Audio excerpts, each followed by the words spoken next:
Assalamualaikum warahmatullahi wabarakatuh. Perkenalkan, nama saya Elvina Fikri Fadilah dari kelas 11 MIPA 2 yang akan menjadi moderator dari kelompok 1 untuk mempresentasikan jaringan tumbuhan.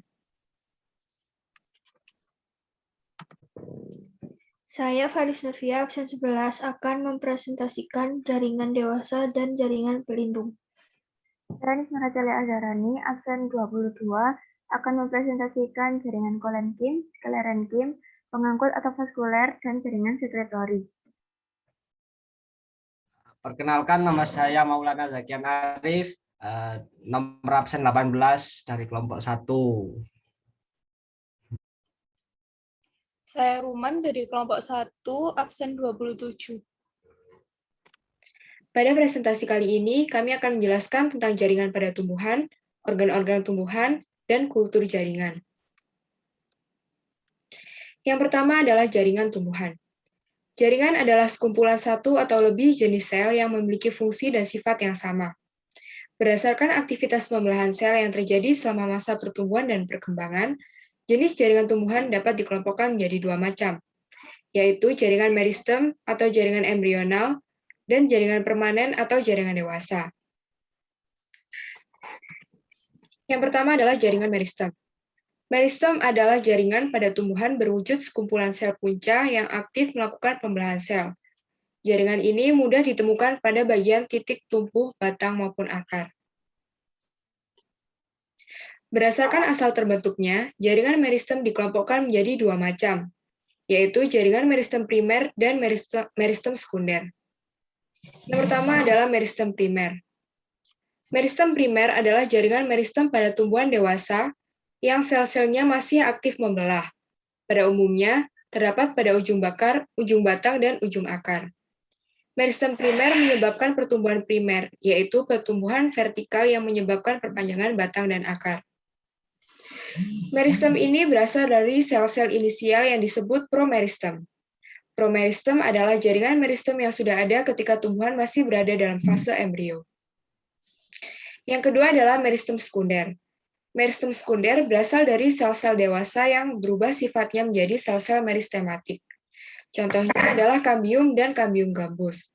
Kambium dapat ditemukan dalam batang maupun akar tumbuhan dikotil, gimnospermae, dan beberapa tumbuhan monokotil. Kambium menyebabkan pertumbuhan sekunder sehingga batang menjadi bertambah besar.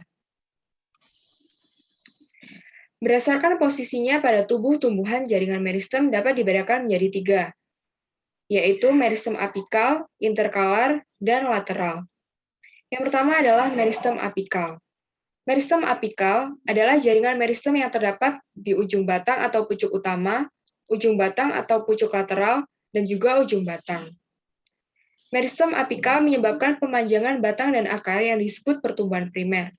Semua jaringan yang terbentuk dari meristem apikal disebut jaringan primer. Yang kedua adalah meristem interkalar, yaitu jaringan meristem yang terdapat di antara jaringan dewasa atau jaringan yang telah berdiferensiasi. Meristem interkalar menyebabkan pemanjangan ruas-ruas batang dan menyebabkan terbentuknya bunga.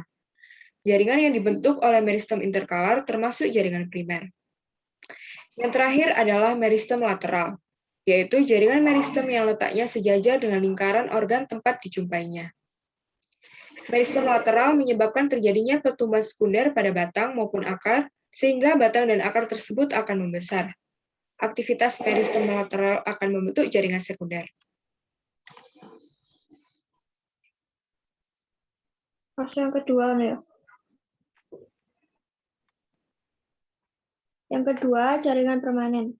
Jaringan permanen adalah jaringan yang berasal dari pembelahan sel-sel meristem primer maupun sekunder, yang telah berdiferensiasi mengalami perubahan bentuk sesuai dengan fungsinya.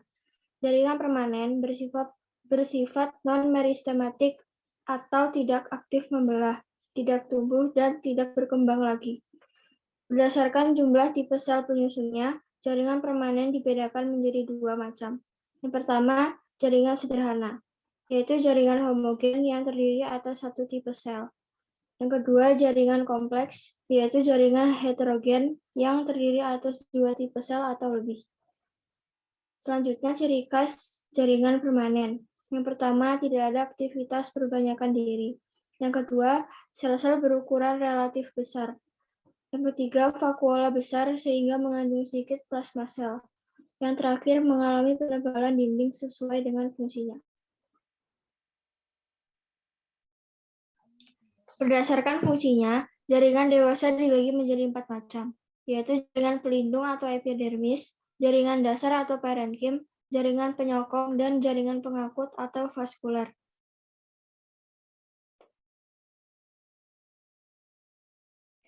Yang pertama, jaringan pelindung atau epidermis.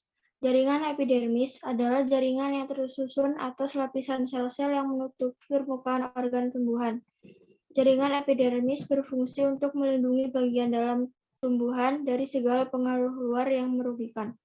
Sel-sel inisial epidermis sebagian dapat berkembang dan bermodifikasi menjadi alat-alat tambahan lain yang disebut derivat epidermis, seperti stomata atau mulut daun, trikoma atau rambut-rambut, emergensia, spina atau duri, sel kipas, sel kersik atau silika, filamen, dan litokis. Yang kedua, jaringan dasar atau parenkim. Jaringan parenkim merupakan jaringan yang terbentuk atas sel-sel hidup dengan struktur morfologi yang bervariasi. Jaringan ini bertanggung jawab terhadap segala proses fisiologis. Jaringan parenkim disebut sebagai jaringan dasar karena dapat dijumpai hampir di setiap bagian tumbuhan. Ciri-ciri jaringan parenkim sebagai berikut. Sel hidup berukuran besar, pada umumnya berdinding primer tipis, dan berbentuk polihedron. Yang kedua, memiliki inti sel dan banyak vakuola. Yang ketiga, memiliki ruang antar sel sehingga letak sel tidak rapat. Lalu bersifat meristematik karena sel-selnya dapat membela diri bahkan ketika dewasa sehingga berperan penting dalam regenerasi.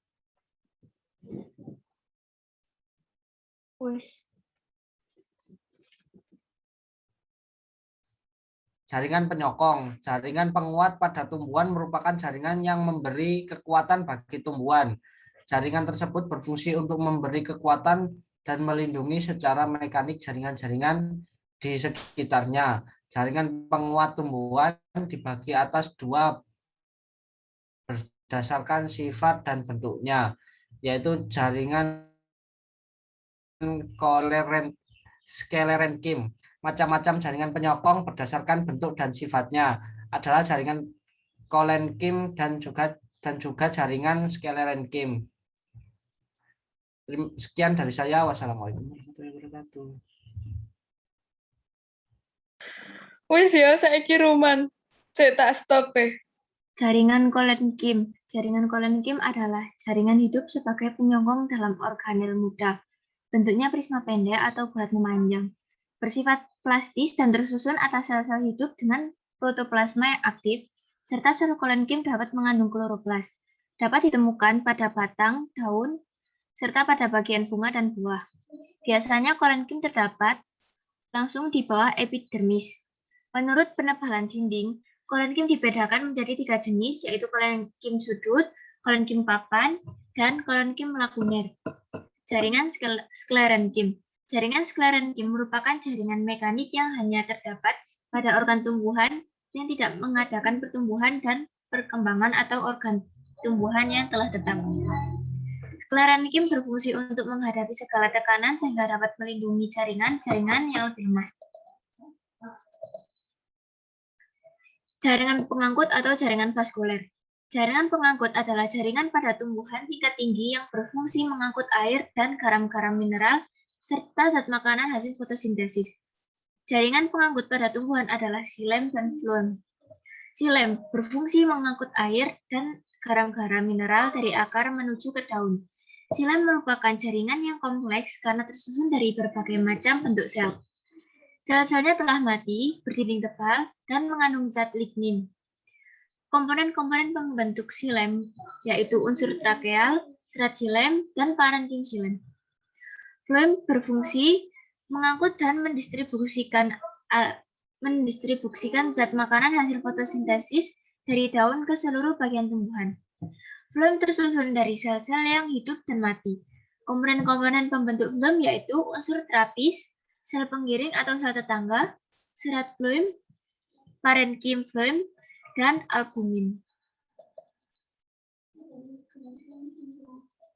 Jaringan sekretori merupakan kumpulan sel yang berfungsi menghasilkan suatu zat.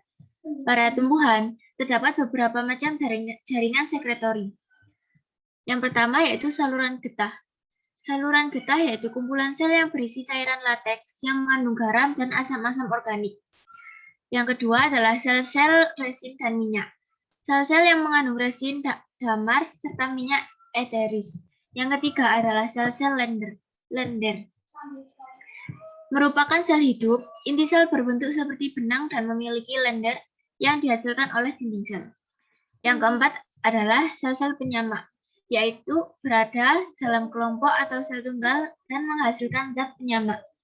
Yang terakhir yaitu sel-sel mirosin, merupakan sel-sel yang berbentuk seperti bulu dan berisi senyawa protein mirosin.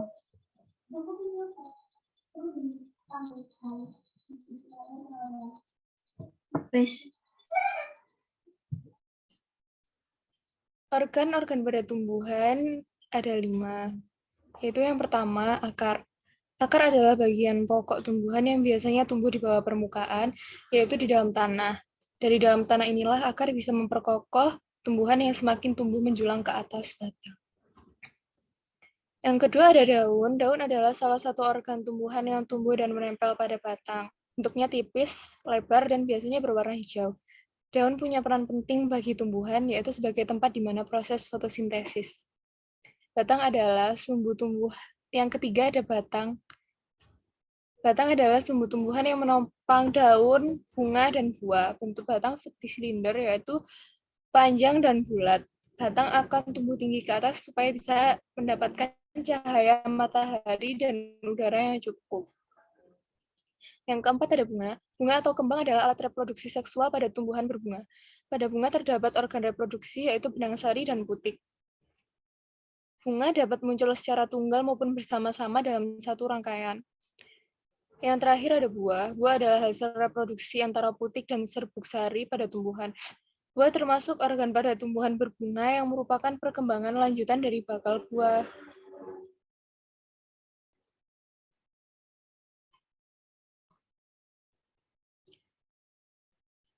Kultur jaringan.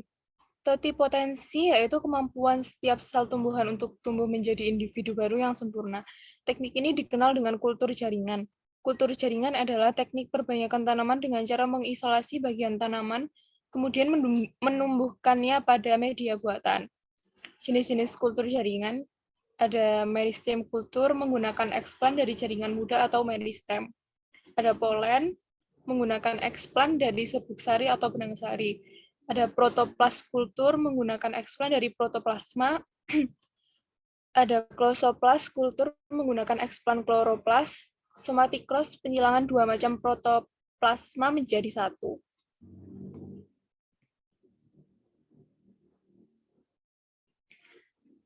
Teknik kultur jaringan, sertilisasi, pembuatan media, inisiasi, aklimatisasi, pengakaran, dan multiplikasi.